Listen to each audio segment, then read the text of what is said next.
Selamat pagi anak-anakku yang terkasih dalam Kristus. Pak Pras ucapkan semoga kalian sehat selalu. Dan pada kesempatan kali ini Pak Pras akan membahas tentang materi keagamaan Katolik kelas 5. Judulnya Santa Anastasia, ya. Jadi ini hanya sekedar materi, silahkan kalian menyimak sebagai wawasan kita semua terhadap orang-orang kudus atau para pelindung gereja, ya. Baik, kita berdoa dulu. Dalam nama Bapa dan Putra dan Roh Kudus. Amin. Ya Bapa, kami berpuji dan syukur kami haturkan kepadamu atas segala berkat pada hari ini. Kami mohon pendampingan rahmat kuasa-Mu dalam proses belajar kami, agar kami menjadi semakin bijak dalam berpikir dan bersikap. Amin. Dalam nama Bapa dan Putra dan Roh Kudus. Amin.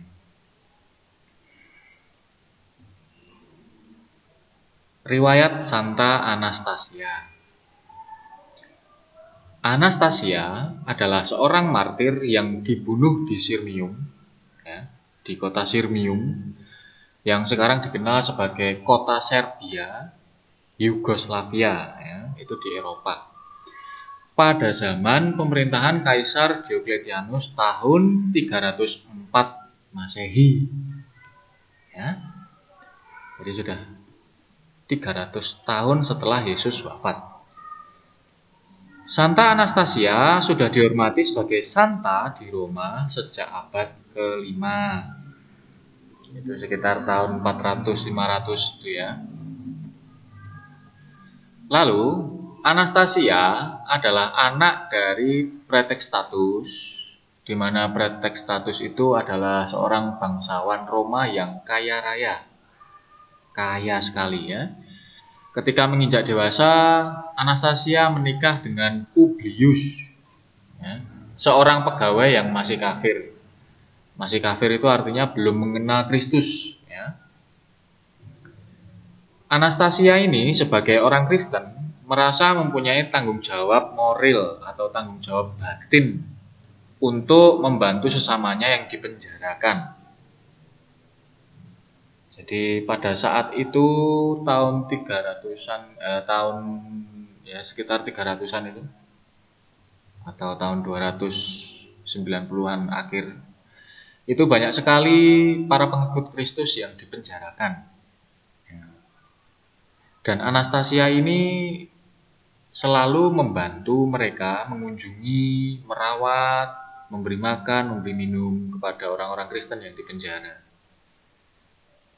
Memberikan penghiburan, ya.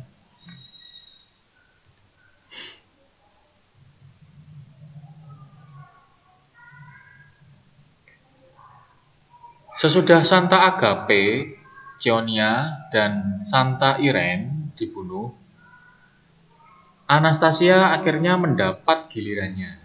Ya. Ia ditangkap, dipenjarakan, dan diadili di Sirmium. Sirmium tadi di mana? Yugoslavia, atau sekarang dikenal dengan kota Serbia. Ia dikunjungi dan diberi makan oleh Santa Theodota almarhum. Ini karena kebaikan dari suster Santa Anastasia ini ya. Namun bersama dengan umat Kristen lainnya, Anastasia diarak ke pantai dan ditenggelamkan ke dalam laut. Tapi untungnya Santa Theodota menolong dan menuntun mereka semua ke pantai. Jadi akan dieksekusi. Dieksekusi dengan cara ditenggelamkan ke dalam lautan. Jadi mereka dimasukkan dalam sebuah penjara besi ya. Lalu penjara besi itu dicemplungkan ke laut ya. Ditenggelamkan ke laut kalau dicemplungkan. Itu ya. Namun karena sesuatu sebab Anastasia dibawa ke Pulau Palmaria dan di sana ia dibakar hidup-hidup oleh penguasa. Ini bersama dengan 200 orang laki-laki dan 70 perempuan yang dibunuh sebagai martir.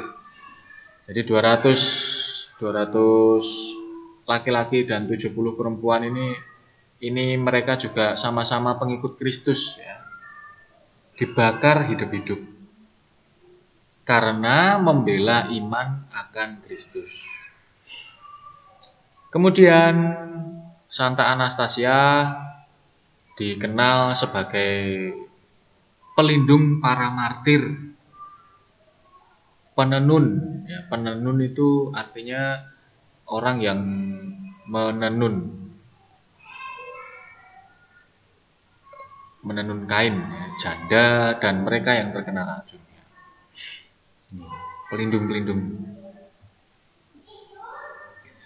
Lanjut, relikwi dari Anastasia. Ya, relikwi itu artinya benda-benda suci, peninggalan dari Santa Anastasia, dikirim ke Konstantinopel oleh Kaisar Leo. Pada saat itu Kaisar Leo sudah menjadi pengikut Kristus. Ya. Kemudian di kota Roma terdapat sebuah gereja yang menggunakan nama Anastasia. Ini ada di daerah Roma ya, di pinggiran Roma.